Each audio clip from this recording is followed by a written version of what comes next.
کسی سے مت امید رکھ مگر اپنے اللہ سے، اور کسی سے مت ڈر مگر اپنے گناہوں سے۔ حضرت عثمان غنی۔ اے انسان، اللہ تعالیٰ نے تجھے اپنے لیے پیدا کیا ہے اور تو دوسروں کا ہونا چاہتا ہے۔ حضرت عثمان غنی۔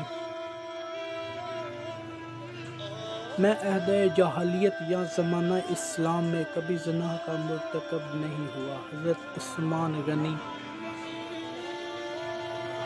حاجت مند غربا کا تمہارے پاس آنا اللہ تعالیٰ کا انعام ہے۔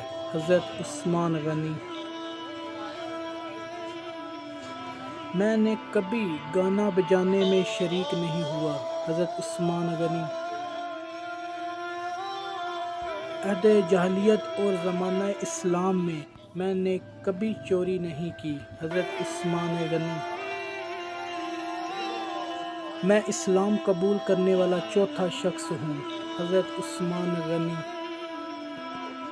تلوار کا وار جسم کو زخمی کرتا ہے اور بری بات روح کو زخمی کرتی ہے۔